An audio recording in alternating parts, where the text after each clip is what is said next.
I had a buddy and he's like, hey, I got this business. It's a franchise. I want to buy into it. Do you want to join me? And I was like, yeah, dude. And it was a mobile IV company. Unfortunately, that venture just was terrible. I just like had naive trust in, I can do this. I was doing videos on the side. I was doing stuff for the detailing, branding that. And I was like, I still got time. But like when you divide yourself like that, you're dropping the ball. And that's what happened. And we both just like didn't put in the time. Neither of us were willing to do it. Fizzled off really quickly, but a lot of people knew me as the guy that is a mobile IVer. Yeah. And my wife was a nurse, and I thought like this could work. The puzzle pieces are there, and it could have. Yeah. But I needed to go all in.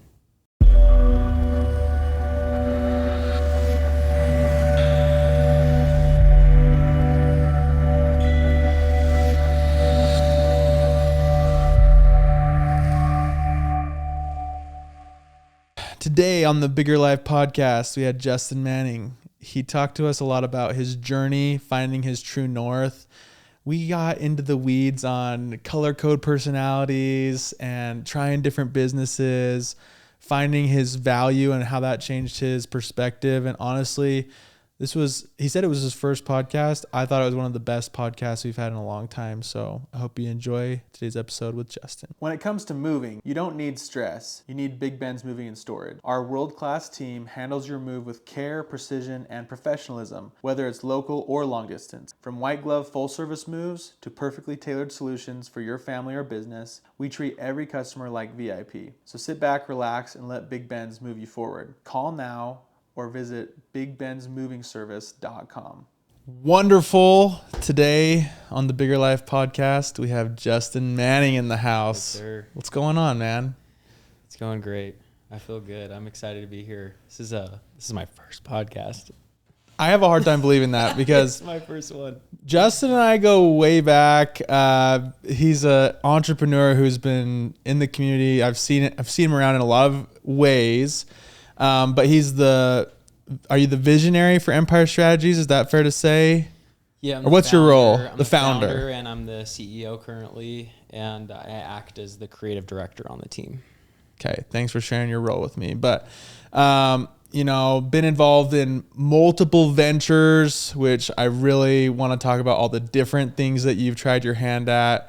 And, he's also, you may recognize him because he's willing to model or act for a lot of other people. I know that the funny one recently, I don't know if you've had a bigger video, but the one where you had your dad step in. Yeah, it was just a personal video. Tell everybody about that.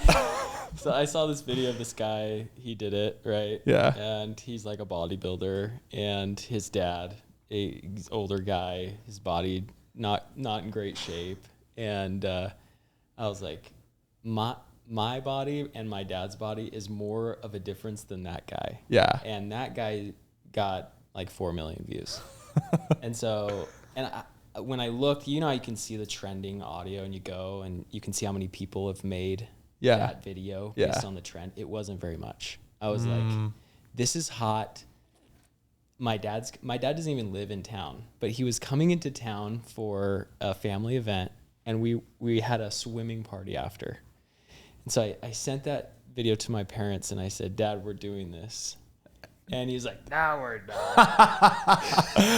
And anyways, the video is a Batman audio. Yeah. And it's the guy the cop. And he's like, I never said thank you. And Batman's like, you'll never have to. And the caption above is thanking my dad for his insane genetics. Yeah. And, sometimes I'm flashy, right? And so you got me with my swimming suit on, I'm flexing. Yeah. And the caption, thanking my dad for his insane genetics. And Did you see this, Micah? I'm pulling up. Oh, dude. It crushed. Like, it was viral. Oh, yeah. So my dad just nailed the line so hard. Like, that was one main topic in the comments of how well he did. And, like, his body language, like, he just needed to turn around, and he, like, took a step forward before he turned around. And he's about 5'5" and shrinking. I don't even know if he's 5'5" anymore. Yeah. But and he's just a tank, man. So it popped off. And I still am getting comments every day. Yeah. It's at 12 million views on Instagram, and then I think it's at like 6 or 7 on TikTok. Dad, is he asking for royalties, or is he a good sport about it? Like, did he have any idea how famous he would be? He was so funny. It took some convincing, and so one common theme in the comments was his sock lines. Oh, because they're imprinted in his legs. Yeah. Right? He was wearing a suit before. Uh-huh. Yeah, that was our event that we had with the family. He was wearing a suit and tie. Oh, and wow. so we had some long socks on, and then we all got in the pool, and he wasn't planning on even getting in the pool. He brought a swimsuit, but Yeah. I come in the house, and I'm like, Dad, we are filming this video. He's like, no, we're not. And I got him. I got him to film with me, and then he just nailed the acting and everything. And then once I put it together, I just put it together really quick. Yeah. He thought it was the funniest thing in the world, and he started showing it to everybody Yeah. there at the party. And he's like, "You better give me royalties on this if you make any money." Because this is before you even posted it. Yeah, I was like, "It's gonna go viral, Dad. I promise." Oh my gosh. Here, let me show the viewers real quick. Please. I got it pulled up on our thing, so. I never said thank you. Micah wants to see it. And you'll never have to. I'm surprised you hadn't seen that. Well, thank you, Papa Manning. Yes. And I mean, speaking of Papa Manning, I mean, you guys have a lot of successful family members in the community. I know a couple of your brothers and Owen. And so, I mean, maybe not too much, but I want to hear a little bit about kind of your origin story. Like, where'd you grow up? Like, how did you wind up chasing after a business at all? Some of that. Yeah. So my dad, I always knew him as an entrepreneur, Okay. very hard worker. He grew up in Kirtland, New Mexico, on the reservation, and so his dad was he was a tradesman. They had a farm, they had horses, but they also had businesses, and like the reservation's no joke. So my dad's a hard man, and so he's been through a lot. And his first business venture was gas stations, convenience stores, and he used my grandpa as the bank. So he's like, "Hey, I need money. We're gonna start our gas station here in, I think it was Farmington or Kirtland." And then when he got married, he moved his family out to St. George, Okay. and he started the market, the Chevron in Bloomington, right at the roundabout. Oh, if you know what that nice. is. Yeah. And ran that for 20 years. And unfortunately, my dad he's a little naive with money too. Sure. And my uncle is a CPA, I think, and he was doing my dad's books for the business and slowly embezzling money from my dad. Oh my gosh. And so His brother. Yeah, his own brother. Oh my gosh. And he didn't even know it at the time when he sold the store.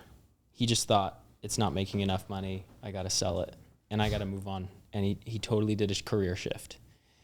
And he met the owners of Beehive Homes franchise, Yeah.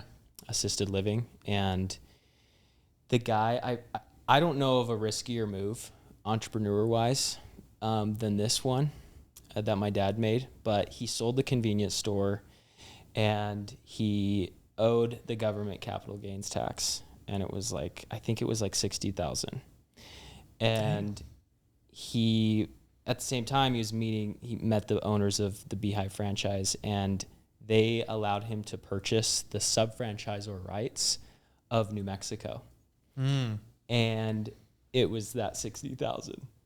So he spent the tax. He owed the government 60,000, and he had 30 days to pay them. And instead of paying them, he paid and bought the sub-franchisor rights to the Beehive Homes of New Mexico. And he's like, I have 30 days to sell enough franchises to pay back the government. Okay. And the guy did it. Wow. You know, I mean, it's insane the risk he took. But I grew up knowing my dad as the Beehive owner. He built. So what year was that? We moved when I was just 5 years old. Yeah. So Back to New Mexico. Yeah, my older siblings grew up in St. George, but I barely remember St. George. So I grew up in New Mexico. Okay. There's not much there. People ask me like, what's in New Mexico? It's like good food and good culture and Breaking Bad, baby. Micah's from New Mexico, so that's why I keep looking at him. Oh, sick. Yeah, how far away were you guys? Well, I grew up in Albuquerque. Okay. Yeah, so it's Okay. like 3 hours. Yeah. But Kirtland is right next to Farmington. So, Okay. you know. You know. you know what I'm talking about. Micah's a hard man too. Grew up on the reservation himself. Back in the day. Had his tangle with skinwalkers. Yeah, seriously. I love it, man. And I grew up with a dad that taught us to work really hard, and he grew this. He always called it his empire. yeah. Yeah, I'm growing the empire, and that's kind of how he talks with very good enthusiasm. And I want to meet him. He's He just a lives here short now? guy, and he's a tank, and he's got so much energy all the time. He lives in New Mexico still, Okay, but he okay. visits all the time. When he visits. And Empire Strategies, my current company, is the reason why that name came about is because of those stories with my dad.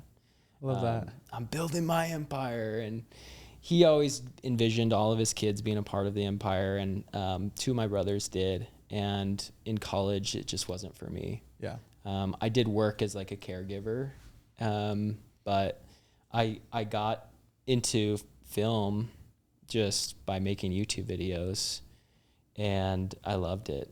And I started getting local traction with the first initiative that I did, and it was a Christmas initiative. Okay.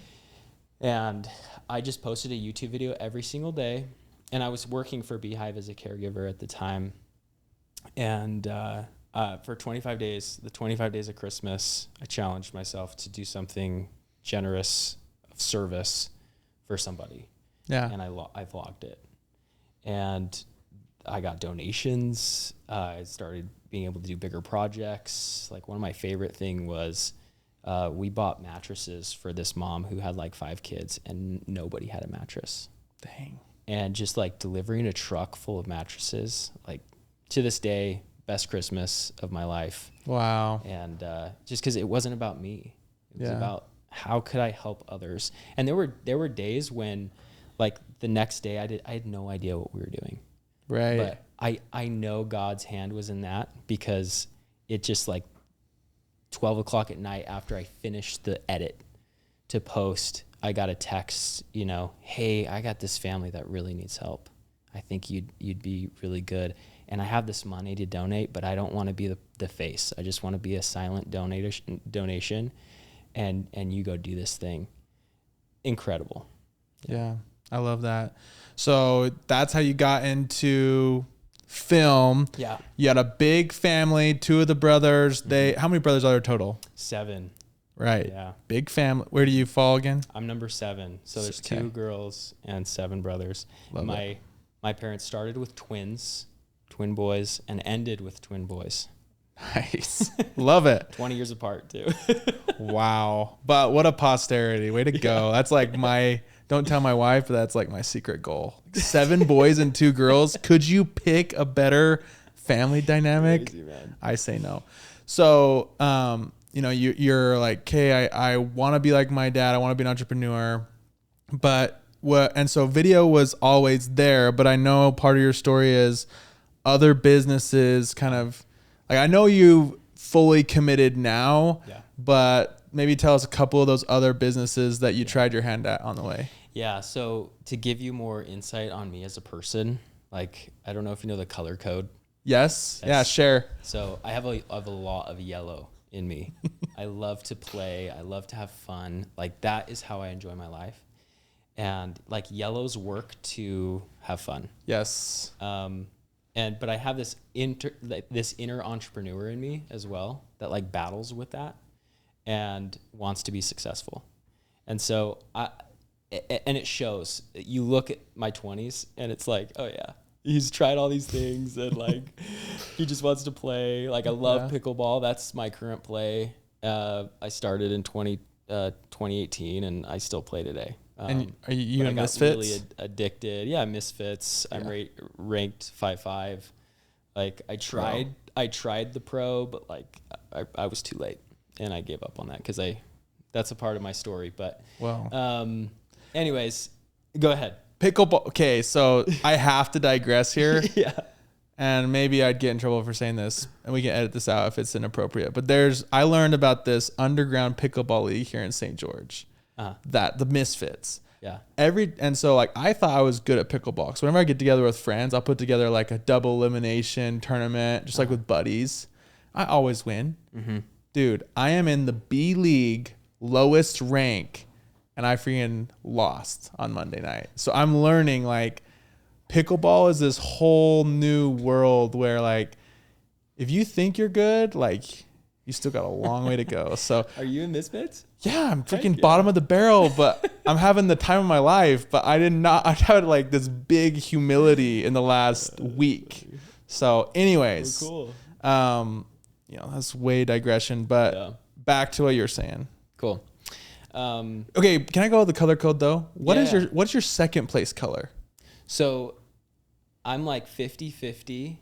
So 50% yellow, and then I'm 50-50 blue and red. No white. No white. Not motivated by peace. No.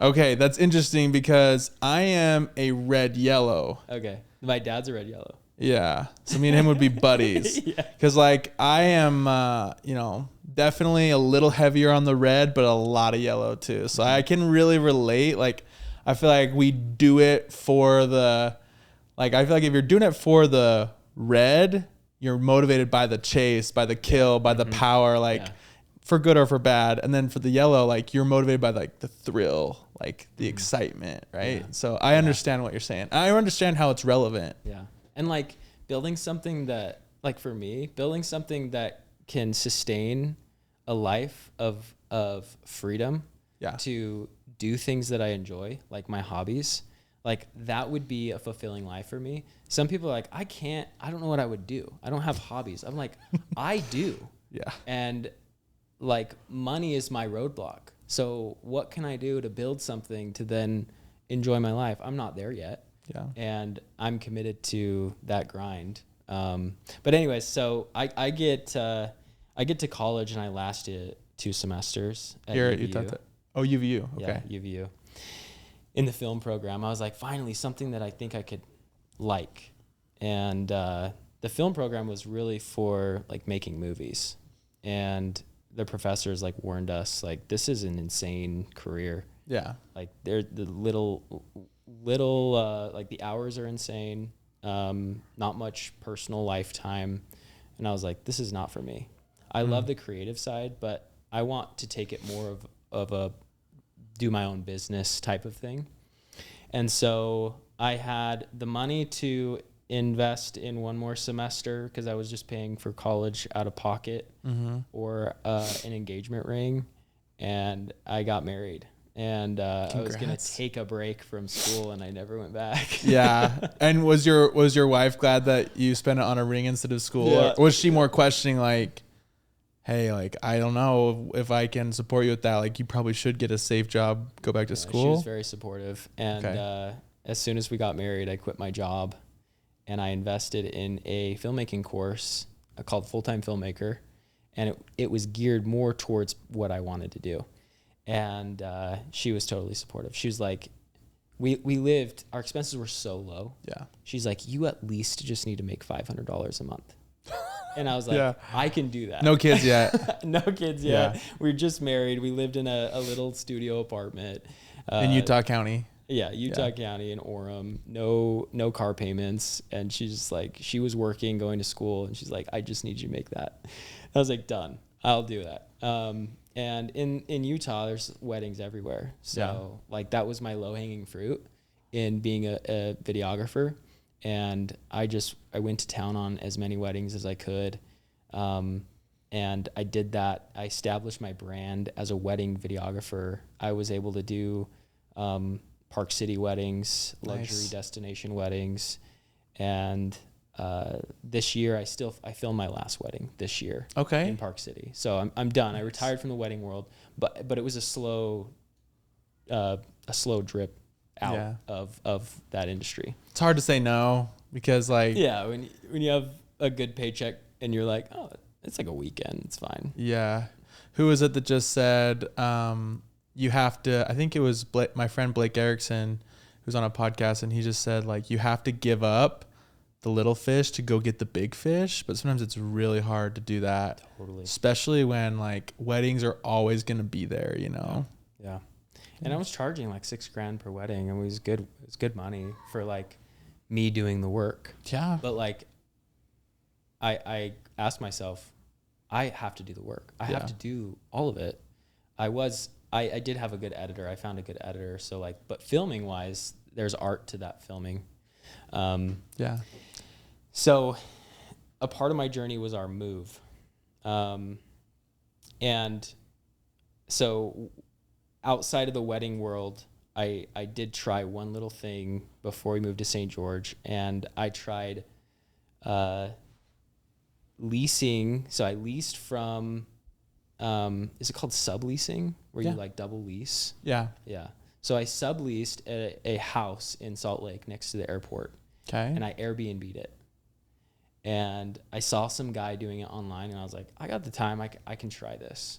Yeah. Invested in furnishing it. The owner was totally cool with it, and it was profitable the first month. The next month it was profitable, like $1,000 a month. I was like, this is sick.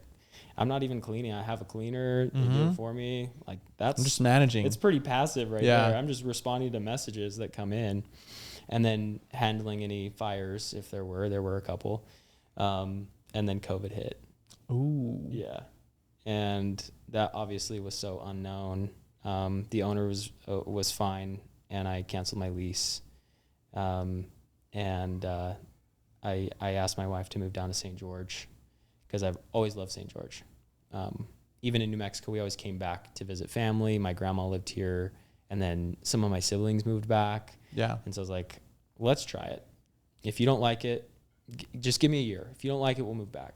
Yeah. And it's Because is your wife from Utah County or? Okay. yeah. And it's been 5 years. So Let's go. Yeah.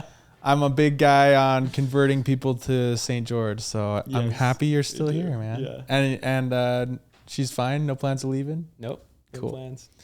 And I mean, how about the detailing company? Yeah. Because that was a big thing that you were juggling. Yeah. Just within the last couple years, right? Yeah. So we moved to St. George, and that started the whole shift of like, what is my true north? Mm-hmm. I kind of lost that. It was like I was a wedding videographer, but then I kind of stopped promoting myself as a wedding videographer when I moved here, mainly because I still accepted jobs, but I was just traveling so much, and I really didn't like that. And then my wife was graduated, and she was a nurse. She was working. She was making the majority of our money. And my yellow personality just came out, dude. Like, with no kids, I got really into pickleball. I played hours a day, and then I worked like 3 to 4 hours a day. Like, I was chilling. Yeah. This is the life, right? for little Justin. yellow Pickleball time, personality, man. right? Yeah. And if I were to do things over again, I wouldn't have taken advantage of all that time. Now that I know how much you can do in a year, like that was 4 years of me just kind of chilling. But within that time, I tried a lot of different things. Yeah. I love to say yes to opportunities. And so my brothers were moving to St. George, my younger brothers. And I was like, do you guys want to do something as a business, or do you want to just get a job? Because I'll help you do something. Yeah. And they were like, yeah, let's do it. And they were still on their missions when we were like emailing back and forth. Right. And then they moved here, and I pitched this big idea. Like, I think you guys are really, really detail oriented, and we could start a detailing company. And St. George was like, at that year, I think it was rated like the #1 city to start a small business. Yeah, it's Do you pretty remember good that here. article? It was some article that ranked St. George the #1 in the United States. Yeah, I do remember that, and I still feel that way. Yeah. So much opportunity Yeah. here. There is. And so they were game. And I spent a lot of time. And because it was really fun for me. Yeah. Because I helped around with the detailing jobs, like when I came to film with them. But my goal, my job in the business was to brand the company, to fill their schedules, to market it. Yeah. And that's what I did. And I spent a ton of time and not taking a lot. And I had the resources to do that because I had this wife that worked. Right? Sugar mama. I had a sugar mama. Yeah. And then I was doing videos here and there for companies. And so that went really well the first year and a half. They were in college too, so it wasn't like their full-time job. But I feel like They're we not like branded breadwinners ourselves- at the time. right? Yeah. And I feel like we branded ourselves really well amongst the detailing community and Yeah. St. George. We did like monthly giveaways. We were doing good things online. And then I had a buddy in the pickleball world hit me up and he's like, "Hey, I got this business. It's a franchise. I want to buy into it. I know you're good at marketing and branding. Do you want to join me?" And I was like, "Yeah, dude." And it was a mobile IV company. That's right. Yeah. And we opened up a franchise in Phoenix. Unfortunately, that venture just was terrible. Dang it. The whole thing. Yeah. I shouldn't have done it. And What should you have seen? Like, what do you mean? Like, would you have a way of recognizing that you shouldn't have done it? Or it's just, you just got to learn from experience? yeah, I just had naive trust in, I can do this. I was doing videos on the side. I was doing stuff for the detailing, branding that. And I was like, I still got time. Yeah. But like when you divide yourself like that, like you're dropping the ball everywhere else. And that's what happened. And my buddy is the same way. Like he had other things going on in his entrepreneur journey. And we both just like didn't put in the time. And we learned very quickly that to make this thing successful, one of us has to move to Phoenix to really make it successful. Yeah. And neither of us were willing to do it. Yeah. So it just fizzled off really quickly. But a lot of people knew me as the guy that is a mobile IVer. Yeah. And my wife was a nurse, and I thought like this could work. The puzzle pieces are there, and it could have. Yeah. But I needed to go all in on that one thing. And that's the big lesson Yeah. of why you invited me here, is because I struggled with, I knew my value, I knew my capability in marketing, but I said yes to too many things, and my attention was divided, and it's just not possible. Yeah. I thought, hey, if I have multiple streams of income coming in, like I'll be a millionaire. Yeah. It's like, not true. I was suffering with how much money I was bringing in because I was so divided. It's a huge lesson. Like, it takes, first of all, anything could have worked, right? Like, obviously different vehicles have different viability, right? Like I gotta admit, like some of these businesses I'm hearing about, there's really no meat on the bone there. There's no value creation. But like these three you're talking about, right? Like a detailing company, mobile IV, video, like in marketing, right? Like there's something there for all three of them, but you really have to go all in. Yes. Like what I tell young entrepreneurs, or people, maybe they're just young as an entrepreneur, is it's going to take you like 3 or 4 years to really have enough momentum snowballed that you're feeling like, okay, my business is really humming, right? And so it's like, maybe you could do it faster, but if you don't have your head wrapped around doing something for 3 or 4 years, don't start, right? Because it's like I've seen so many people get on the cusp of momentum and then let their foot off the brake with something. Yeah. It's really hard to watch. But I guess my question would be, how do you know, like you brought up True North. I feel like for someone who's young with a yellow personality, it's like, how do you know when to commit to something for that 3 or 4 years and just give your life to it versus like being young and like, Gary Vee will say like, you're so young, just keep trying stuff until you figure it out. Yeah. Like, where's the balance and how, because I think everyone would love to know, like for me, I feel like I've found my path now, but I feel like I wish everyone else had that same blessing. And I feel like, how do you feel like people can find their true north? Yeah. Have a baby and pray really hard. Okay. The baby will make things real. I mean, share that experience. Oh man. Yeah. So 2 years ago we have a baby. Yeah. So 2.5 years ago, I'm like, what is my life? My wife is making the majority of our money. Yeah. We had, and in the meantime, like we bought a house when we moved down here, and that was right before the spike. And so then we took some equity out of that house. We bought another house and we rented the first house. And so we were making some income for a rental. So like, it's not like I wasn't just playing all the time. Like I had great ideas. I knew my value, but it was just, the situation I was in. Yeah. I took advantage too much. I took too much. And when we were pregnant, it was like, okay, wow. It was a wake-up call.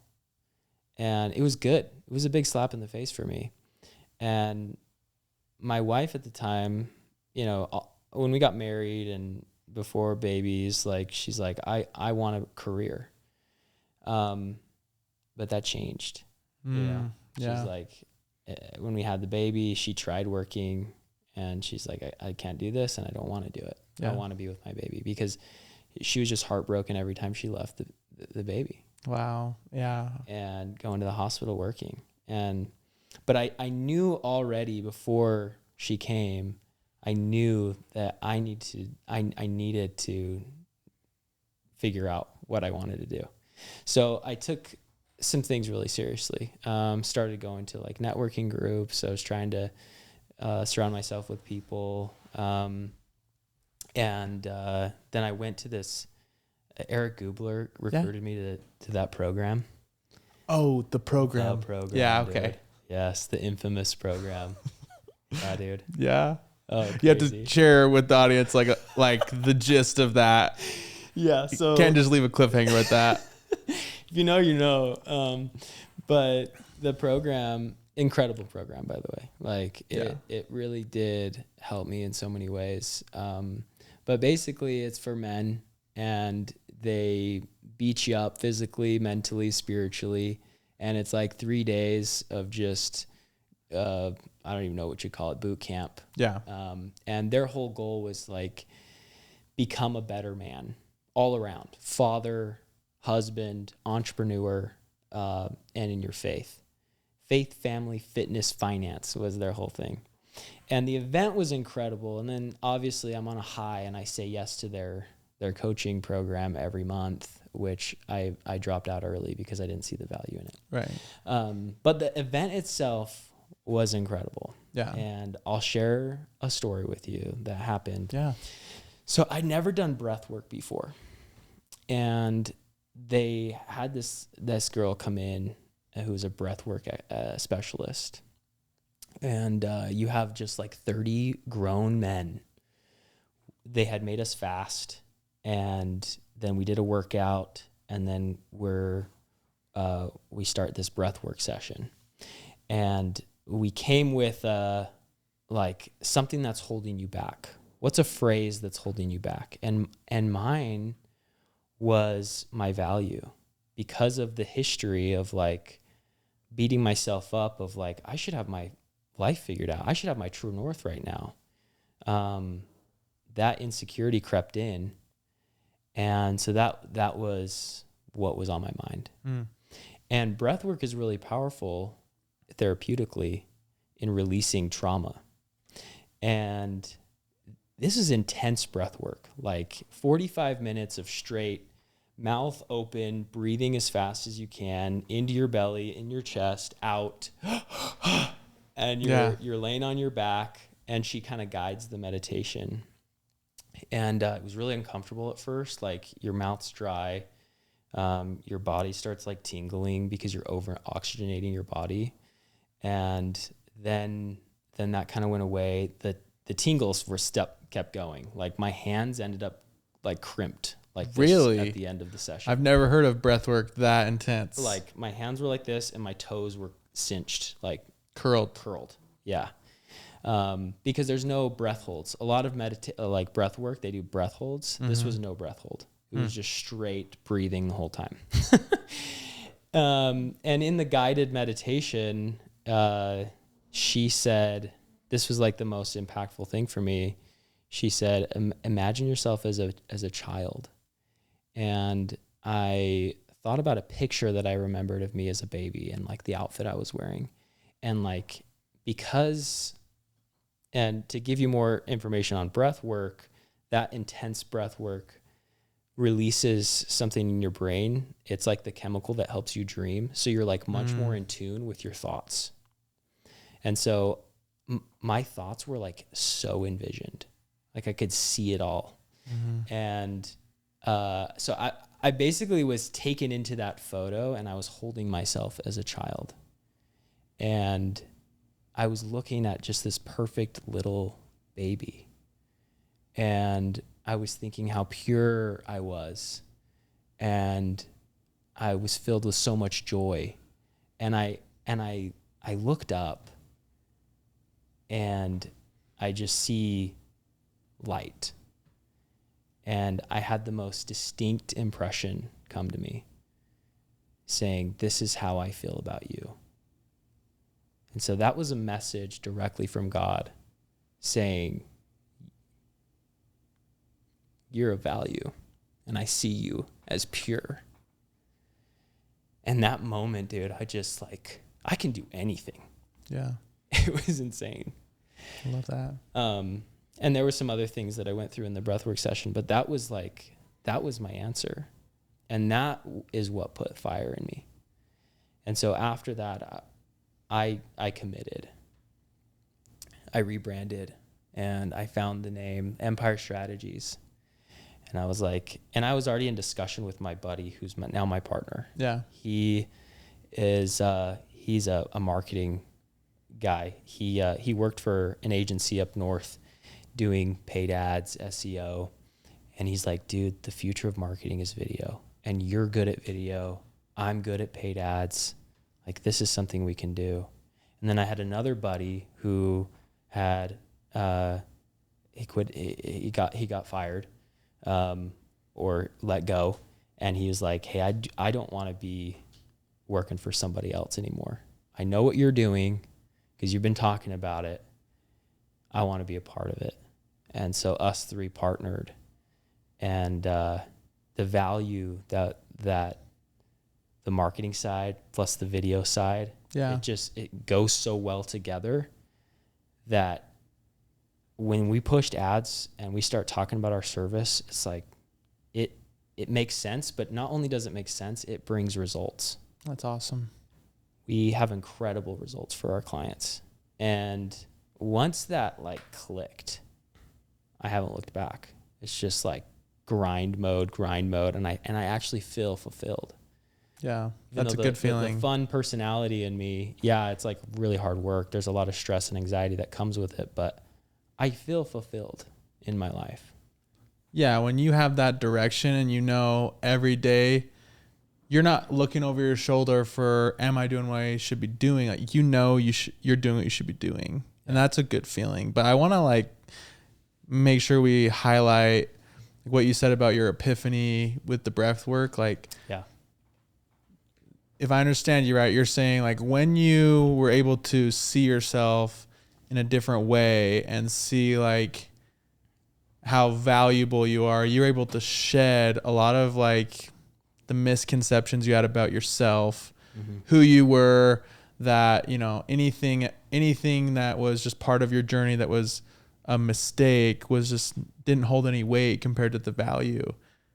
Like, I mean, share more about why do you feel like that was correlated to your direction in your career? Yeah. Well, I knew what I needed to do, and that was provide. Like I take that role very seriously for my family, protect, preside, and provide. But that insecurity was like lingering. Like, can I really do this? I wanna be successful. I know my talents, but there's that insecurity. But like when you come out of an experience like that is directly from God, and you understand how he sees you, like you can do anything. Like I know my value, I know my worth. And when you know that, like I believe I'm a child of God, I believe that I come from him. And so that makes me very powerful as an individual with him by my side. And like nothing in this world can stop me from being the person that God wants me to be. Yeah. And that is a provider, that is a teacher, that is somebody that protects my family. And I don't know if that answers your question. It does. Yeah. Like that's what I got out of this. And I still hold on to that experience. And I think about it often.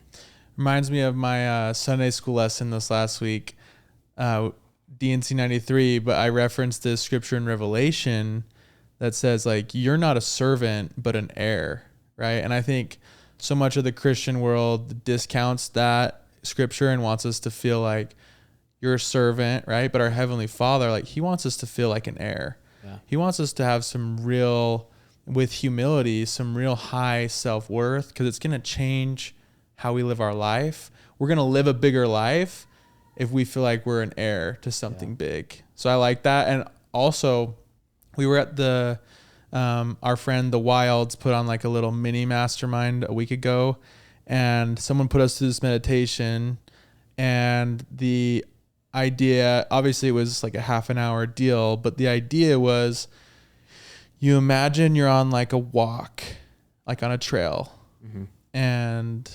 you visit like 3 versions of yourself. You visit like your child self and have an experience with like you when you were a kid. You visit your teenage self, and then you visit like your 80-year-old self. And, you know, you just think about like how the younger versions of yourself, at least for me, like I feel like the younger versions of myself would be like so excited to see what happened in the future. You know, like this is your hot wife, this are your kids, like this is what you do with your time, like this is what you've built, you know. And like so many of the things that weigh on me, it's like, oh, they feel so big, right? Like I have a really high stress tolerance. That's like one of my gifts, but still like I'm taking big enough swings at deals and you know, new ideas and new opportunities that like I still have a lot of weight. And so having that perspective of like, man, take a second and think of what your younger self would feel about you and what you're doing and what you've done. And then also like that 80-year-old self that's like, they're done with the grind. Like they're just kind of like, they're living their life looking back, and they're like, you know, probably really proud of the effort, and also just like don't put any more like weight on yourself than you need to. Like it all worked out, you know? Yeah, because it can be crippling. Yeah. Well, you think about the what ifs. Like, if I make this move, what if this happens? What if the economy, like I just purchased another house. It's Congrats. Like, what if the economy goes to crap? And it's like, I can't live in fear. I got to move forward. And the cool thing about us buying this house is it has an ADU in it, and we're going to rent out our current house. and like our living expenses are going to drop. Yeah. And it's like, I'm just putting myself in a better financial situation. I'm able to live in a 2,600 square feet home that is pretty nice. And for like as cheap as I was renting, married. Buyer's market right now. You know? I think you're in a really good spot. As a side note, it's a great time to buy. Cool. Yeah, I think so too. But I mean, it's powerful, right? And yeah, things can weigh on you. They can be crippling. But I think that's a really cool experience. Thanks for sharing that. I want to get back, Empire strategies now. Yeah. Like what is your, you talked about the synergy, right? Each partner brings something different. What is your unique value proposition, and like, who's your ideal client? Yeah. Yeah. So we were kind of just taking on everybody and anybody at the beginning. And it's harder to serve lower ticket items. So if that client has like a lower ticket item, for example, window cleaning, it's a little trickier to be super profitable with our service and like our price versus like a landscaper who their minimum job is like 10 grand. Sure. Right? Because a landscaper versus a window washer, we're probably getting them the same Cost per lead. cost per lead. and sometimes the landscaper is even lower because the competition is lower. When you have a higher ticket item, your competition is lower. Yeah. Your barrier But, entry is higher. Like you think about St. George and how many window washers there are. And if they're all on Google and they're all paying Google search ads, that cost per click is going to be really high versus like, I don't know, a luxury home builder. There's only a few in town, Yeah. So that's going back to who we serve. Our service is best for those higher ticket items. Our landscaper actually was one of our first clients, and he just loves us because the results are just crushing it for him. He started with one crew, and it was kind of seasonal. And it's been a little over a year that he's been with us, and he has 3 crews now. And in the spring, I know it's almost the end of summer, but early spring, he's in Salt Lake. Early spring, he was already booked out all 3 crews through the end of summer into fall. Dang. And like that's the kind of results that the power of the creative plus the marketing, getting the creative in the right in front of the right people is the power of what we do for people. Yeah. And the results just, again, they speak for themselves. Sounds like one like brutal truth is to get a high ROI with digital marketing, you got to have a high ticket offering. But what other like keys to success do you advise when you're giving digital marketing advice? Like, how do people do it right? I feel like a lot of people out there, I feel like maybe I'm wrong, but I feel like 10 years ago, anyone who was trying Google ads was just printing money because it was so like I know what, I didn't trust it. Like I didn't want to pay anything for ads, but it's like now you try to run ads, it's like it's hard to break even because it's so competitive. So like how do you stay like on top of your ROI? Yeah, and that's the great thing about our service is you stand out. Like how do you stand out? And the answer is you're creative. If you can stand out in that regard, then you're gonna be on top of what everyone else is doing. So, for example, Google search, like it used to be like that, right? And if you have a competitive market in Google search, your cost per click is going to be really high, and then your website has to sell your service really well. Yeah. And you can still get a good return for search campaigns, but what we love to do is performance max campaigns to include content. And so it retargets people that have been searching for that service through YouTube ads. And yes, it does still do search ads, but every single one of our clients, sometimes they don't trust that our strategy works. And they're like, can you do a search campaign also to see? And every single time the cost per click on the Performance Max is always so much lower. And it's because we utilize that content intermingled with the search, and it just works better every time. Wow, you guys do make some very impressive creatives. Like, everybody go look up Justin's page and Empire Strategies. It's really impressive stuff.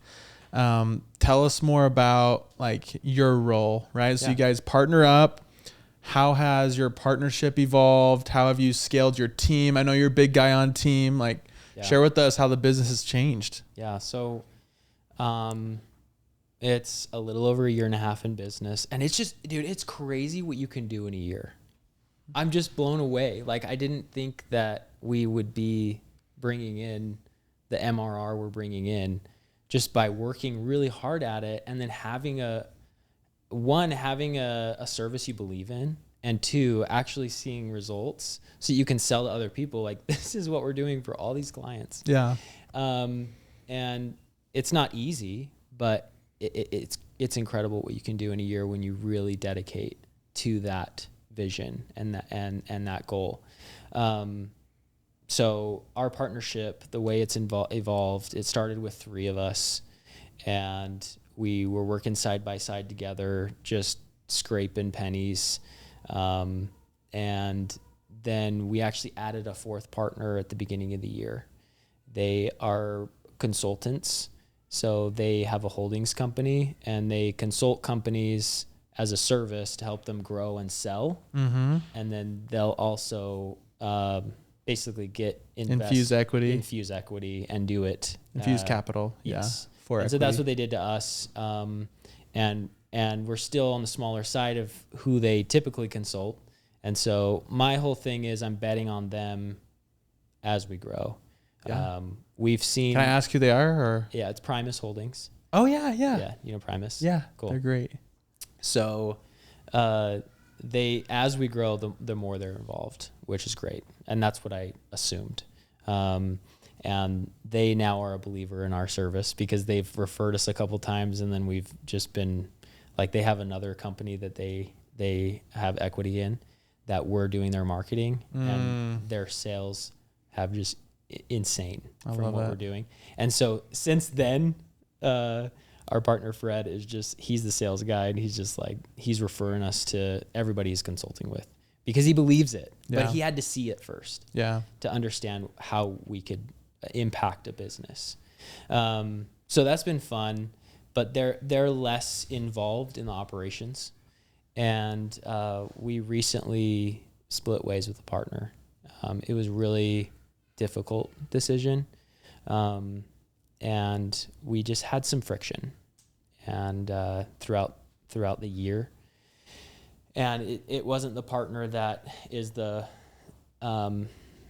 marketer, but the one that came to me and didn't want to work for somebody else. But there was some friction, and he ultimately pulled the trigger, and we decided that it was best that we split ways. And he was very cordial. Everything's been really good. That's fortunate. I know. I just like that brings on so much anxiety because it's like he has a family. Yeah. And he's feeding 3 kids and a wife and himself. And it's like, that's a huge toll. And it kind of all came down on me because he told me, like, if this is what you think is best, I will leave. Even though he did initiate it. That's really tough. He kind of came back. It's a tough position to be in. He initiated it. He admitted that it was more of an emotional initiation. Mm-hmm. But it gave me time to really reflect on our history. And I just ultimately, after looking back and really taking time to reflect, I just decided, I think it is best. And he respected that. That's big, man. I mean, I know that you've been in other partnerships before, and to me, like, I'm in partnerships on real estate deals where the roles are super cut and dry. Mm-hmm. but to have equity partners in service businesses, like that's a whole nother animal. Like, how do you assign equity to different roles within a service business and make sure that everybody's doing their part or pulling their own weight? Yeah. I think one of the frictions that was going on is we all paid ourselves the same salary. And over time, if you feel that someone's not pulling that weight, then over time, you can't ignore that thought. Yeah. Like, this guy is getting paid the same. I personally feel that value could be pushed more. He could bring more in. And I think that's, I don't know if it's a mistake, but if you do it that way, you all have to be pretty in sync with how much value you're bringing into the business. Because we work in the business still. Right. And so we're employees to our own company. And so that's a big thing. How do you set that up? Do you have like a set amount of hours or a set amount of like results? Like, how he obviously didn't work with him, but now you still have other partners who are who are still partner, in it. Matt, who's in it, but he can't avoid. He's the lead on all of our ad clients. Yeah. Like, if he ignored that, then our whole business would just plummet. Mm-hmm. And same goes for me. Like, I am the creative director. And so anytime a client needs new ads, I'm the one that's producing it all. The whole machine stops if you guys don't pull your weight. stops. Yeah. And we have 2 employees, one starting on Monday. So it's our second employee. Cheers. Yes. I'm really excited. He's been awesome so far, just with the way he's communicating. And he has I think it's like 10 years of experience in SEO, which we aren't doing right now. And so with him, we're going to be able to provide. Boom. And then he'll be under Matt doing the paid ads. And then I have a content creator under me, and he helps with majority of the editing. And then he's on set filming while I'm more of the director. I love that, man. What a team. And it's so scalable too. Like, where do you hope Empire Strategies goes next? Yeah, I have some big dreams for Empire, man. It's always been a dream of mine to have a really nice functioning studio in town. There's not one in town that's in my mind. This isn't nice enough? I'm just kidding. Just kidding. There's some like private studios in town, but the way I envision a studio for me is like, 1, it's our office space. Yeah. 2, it's an added value for our clients. And so let's say a e-commerce company with a product wants to hire us, and it's like, you ship the product to us and we fulfill all the videos and the marketing for it, and you don't have to worry about it. We can have regular meetings on where we're taking things and vision. But the studio is more for us. And then second, it's for others. I think studios haven't been able to be successful here is because they first think of it as something to rent to others, and that they need to have X amount of rentals every month to be able to profit. But that's not what mindset is going to be. It's more of our use. How do we land? And it's going to be a vehicle to land bigger whales of companies. Yeah. And then people like yourself, it's like, hey, I can rent this studio if I want to. They also come with a whole producing team if we wanted to. But if we wanted to come with ours, that's great. So that's just like a second tier. So that's what's one big goal for me. And then I do love coaching. We've just launched our Ignite coaching program. Okay. Do you know EJ? Yeah. So it's his program. And he partnered with us because he's like, hey, I see your value in the video side and marketing this thing. So I don't know if you've seen our latest ad. I have, yeah. You have? Okay. Looks good. It was a fun ad to make. And anyway, so it's his baby, and we're partnering with him on it. And he does CMO services. So he does fractional CMO for big companies. And this program is like that in a group setting. So teaches you everything you need to know about digital marketing in the digital space. And we're going to be coaches and doing lessons on like video strategy and ad strategy. And then he'll be doing all of his things with automation and all the CMO stuff that he does. I don't know exactly everything that he does, but My understanding is it's like a tool for someone who maybe can't bite off everything yet, but they could kind of like learn a little bit at a time, and hopefully they can grow into a company that would be able to afford your services exactly next, right? Yeah. So a little smaller, like startup companies, or maybe somebody that like our ad says, if you want to hit $1 million in sales. So it's like people that are under $1 million, they might not have the marketing budget for something that we provide, but we're giving them so much value in a 6-month period.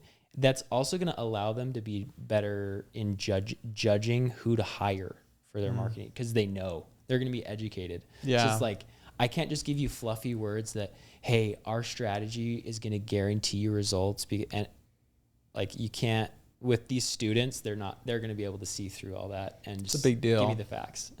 It's a big deal, like giving such a big trust to someone and sometimes paying a significant amount of money, but the lesson there is like, you don't have to know how to do the job, but you have to know if you can tell if someone can do the job or not before you hire them. Yeah. That relates to a lot of things, not just marketing or digital marketing, but like everything else, ops, finance. Like, you got to know a little bit of everything to run a business. So that's huge. It's a lot of value.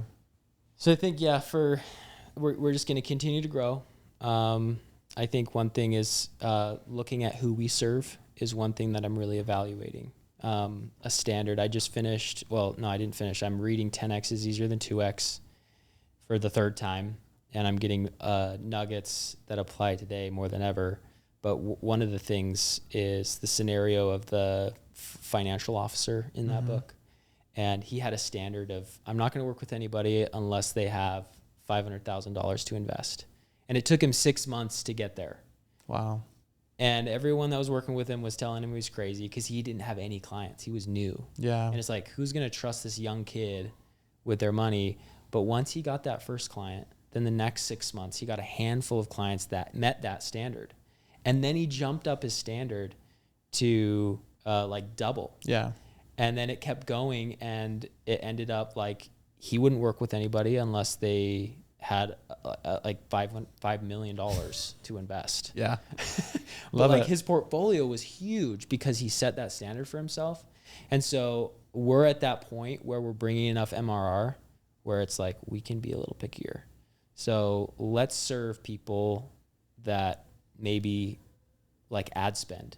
You need to at least spend $10K a month in ad spend, or we're not going to work with you. I don't know the numbers yet. Get in while you can. I'm dabbling with just a higher standard of who we serve, just so that like when you get overwhelmed with clients, it's just a matter of time before you start dropping the ball. Like, it's a fact. Unless you bring the team, right, with that. So there's a battle there. If I take on too many clients, I'm going to start dropping the ball. So that's a way to still serve clients well, give them the same value, but then you're serving less clients that are paying more. Yeah, I think the dilemma like that a lot of people have is basically like the more you have for ad spend, the less of a burden it is to hire someone to manage that ad spend, right? Because if you only have $100 a month for ad spend, and your fee is $2,000. Yeah, you're paying someone a couple grand to manage that $100 a month. Is like, it's never going to pencil. Exactly. But if you have an unlimited ad spend budget, then it's like, then you can make more sense to hire someone to manage it. So totally makes sense. Right, like, your goal as a business owner is to have it be profitable. Yes. And that makes it easier the more you're willing to commit. So I love it.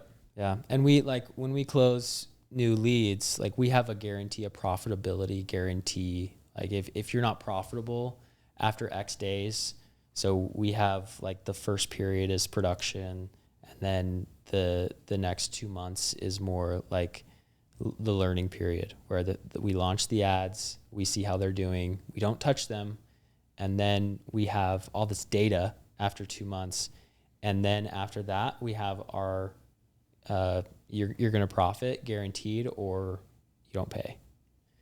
How can you say no to that? All the risk is on us. Yeah. Yeah. But when you serve when you serve clients that can have a bigger ad spend, then it's like, we're going to be profitable no matter what. Well, the truth is, if it's profitable, why would you ever cap your ad spend? Right? Like I think there is maybe you could speak to this real quick. Like, is there a bottleneck? Like if someone was like, there totally is. Here's $1 million to spend this month. Like, what's like the sweet spot for a monthly ad spend where it's like, it's not too much, but it's like, it's all about fulfillment. Yeah.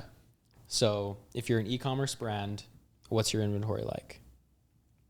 It's like after we collect this data, it's like, okay, your cost per acquisition is X, and basically do the math.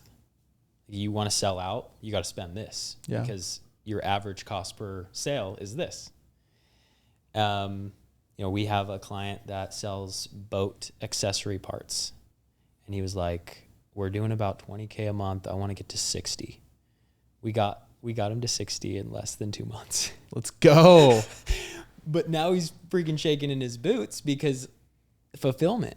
Yeah, it's like tariffs. He's like, how do I fulfill? Because of his team. And like, he's doing the manufacturing. And it's like, he doesn't have those systems set up to where he can't really grow past 60K a month.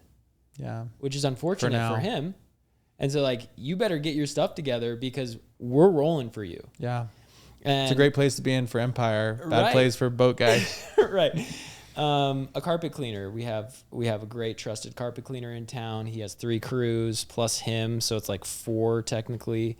And he's like, yeah, I don't want to be overbooked, so I don't want to be booked more than 2 weeks in advance.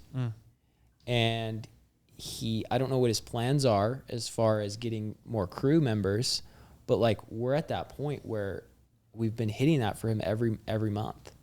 And he's happy, but like, it's an inventory problem or it's a manpower problem. So you can't overspend. You shouldn't overspend your capacity. Is what my answer is. Love it. Well, I mean, I could go on all day. Digital marketing is like my weakness, so I'm like feasting here. But I mean, maybe just in closing, like, you gave us a lot of nuggets about what it means to live a bigger life. But like, for you, if you could go back to your younger self 5 years ago, like, what would be the biggest piece of advice you would give on how they could live a bigger life? Wow.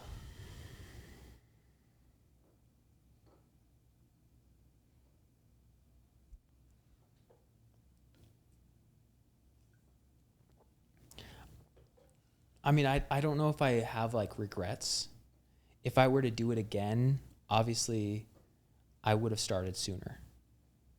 So, I guess my advice to a younger Justin would be, don't underestimate what you can do in a short amount of time. If you stick to that thing.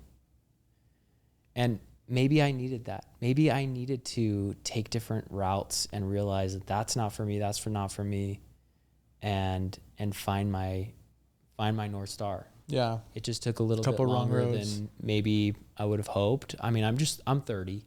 I just turned 30. Like, you could still, I'm still young, baby. Right. And so I'm really looking forward to the next 10 years because I found it. I feel really solid in where my career is going and the things that it's going to allow me to do. Because obviously I want to serve my clients, but more than that, I want to bless the lives of other people with the resources that I have. And like, even though I haven't had like a very hard life, I grew up with goodly parents who taught me well. Yeah. And I grew up in a home where my dad taught me to work. Like, he provided well.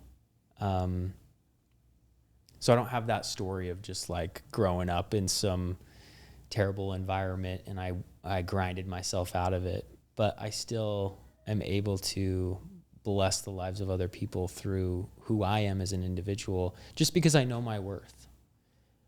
And just like Christ said, like, you have to let your light shine, bless the lives of other people, and it'll only brighten your entire life. Yeah. I'm not sure if that was advice or not, but I think that's great advice. No, I think anyone listening, like, I think there's so much relatable stuff you talked about today, like your journey, things you had to realize, like finding your true north. Like, it's so relatable. So can't thank you enough for coming on. yeah, super happy to Super be here. powerful episode. We've got a couple questions on Instagram. Oh, really yeah. quick. Yeah, let's do it, man. just, Thanks for like, chiming in. Is this Rapid- live? Was this live? Oh, no. Okay. We just posted that story before. But anyways, rapid fire answers. Okay. Let's see. We got a first question. I feel like my ads never break even. How do I optimize my efforts? Kind of a broad one, but. Yeah. Like I said, your creative is huge. That's what really sets you apart. That's only if you're looking at ads, because there's other avenues of marketing, right? Mhm. Like, you're building your personal brand, Ben. Like, that's an avenue that we didn't even explore. And you look at like Elon Musk, you look at other big names, they built their personal brand, and everyone knows. I know what company Ben owns, you know, and I think I met you before I met your company. Like, Oh, yeah. so a lot of direction is going that way. But like, when you're looking at ads alone, you have to set yourself apart. And so static image ads rarely do well anymore. Don't get me wrong, they do. You just have to have the right strategy behind it. But Yeah. you got to set yourself up. You have to separate yourself from the competition by creative, strategic, creative content. Love that. Thanks. Second question is, does quality or content in a video matter more? Context. So it's the message. We dabble in phone videos. We dabble in professional videos. It's the message. Okay. I don't know how long I can go here. Yeah. It's, Okay. So I'm chilling. I'm trying to get you guys. I'm just enjoying this. A part of our service is a lot of research. Mm-hmm. So it's like, I own, let's see. Okay. We have a client that is in northern Utah. She sells crystal jewelry, bracelets. And her ideal client are women who are searching spiritually for something. So they've gone through something in their life, a life change, a divorce, career change, something, and they want guidance spiritually. They already know about crystals. I don't know if you've done much research about crystals. I can't say that I have. Okay. So there's a lot. You should look into it. There's a lot. I'm just learning it all because of this client I have.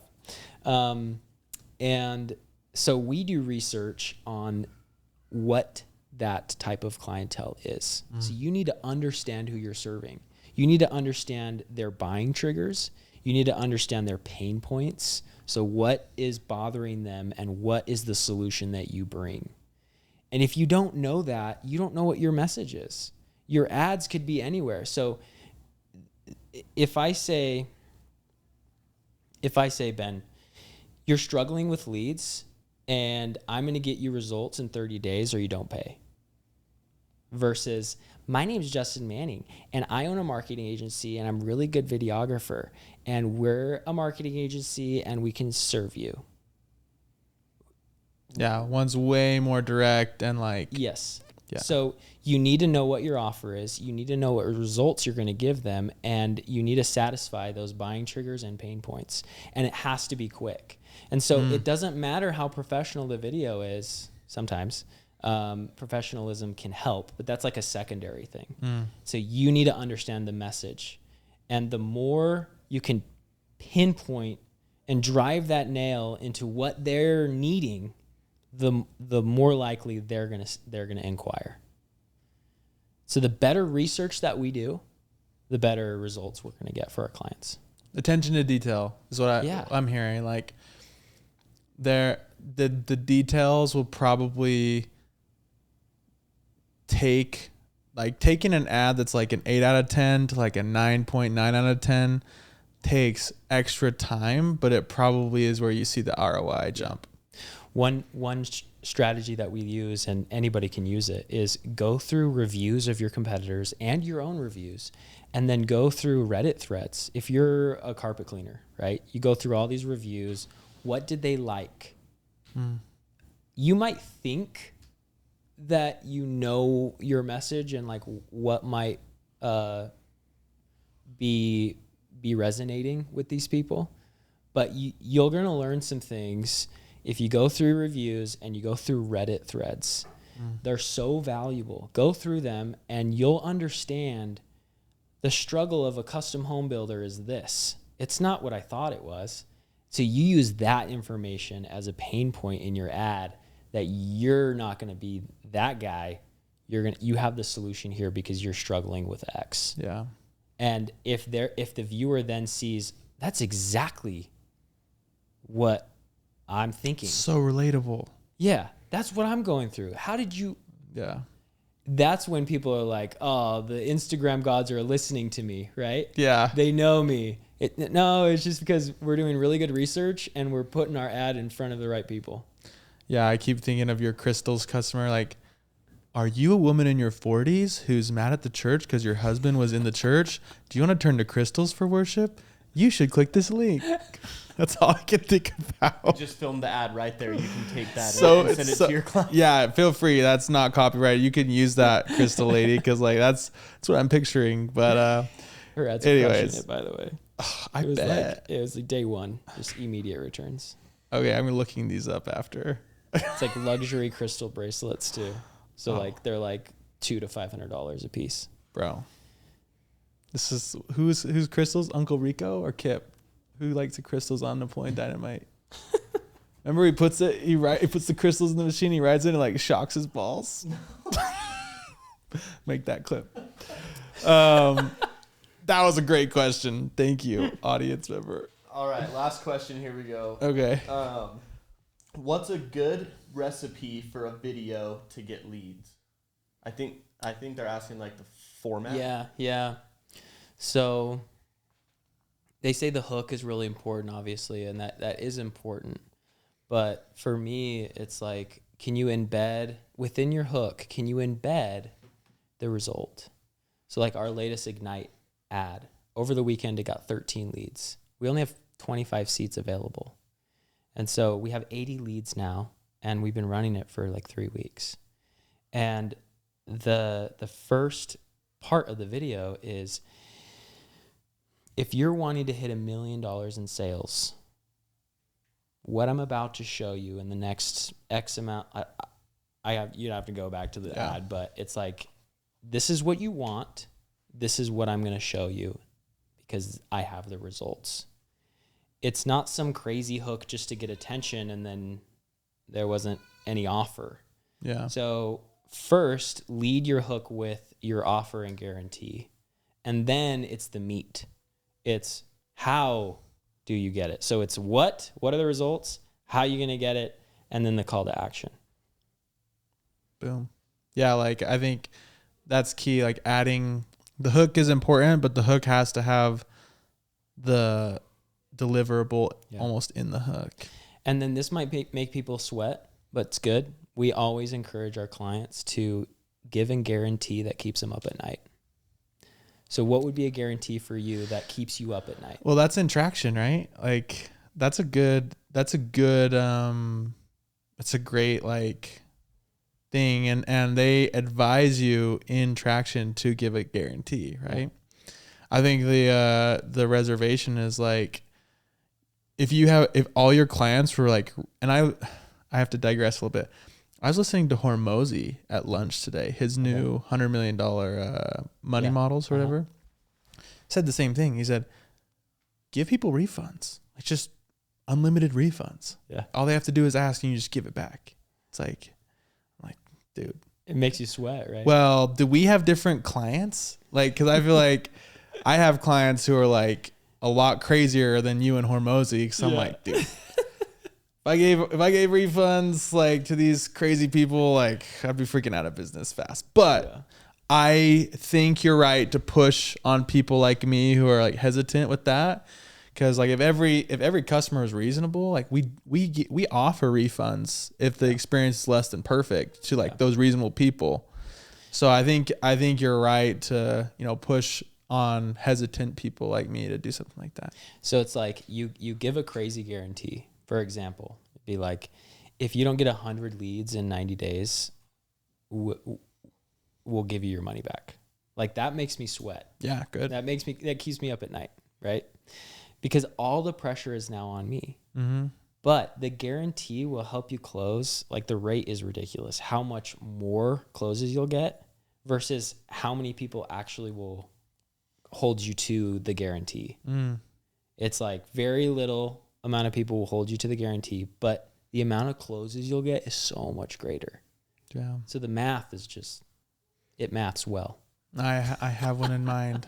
So I think I finally might have one we can run No past. dents in your wall, or we refund you the money times 2. Yeah, something like that. Like like we're so confident in our experience that we'll pay for your insurance while other companies mark it up. You know, like I think there's lots of cool things you could do with that. But dude, I mean, those were good. Thanks for bringing those up because those were all 3 solid. Great questions. But action packed. Dude, like I'm gonna be re-listening to this one like you're reading 10x easier than 2x. I hope so, man. I think our audience is gonna have a good. This is the best one we've done in a long time. I think Mike could get a test. So, rookie debut on a podcast. Are you kidding me? Now he's gonna go start his own watch. Yes, if anyone wants to invite me to the podcast, I will definitely come. Appreciate you, man. Thank you, Ben. Really Another amazing episode with Justin on the Bigger Life podcast. This episode is brought to you by Big Storage Ventures. We bring our experience hunting storage deals and maximizing the self-storage asset to provide our partners with cash flow, tax benefits, and appreciation, all in one recession-resistant asset. Leverage our sister company, Big Ben's Moving Service, to fill your facility and give you an edge over the competition. Reach out to bigstorageventures@gmail.com or DM Big Storage Ventures on Instagram to team up.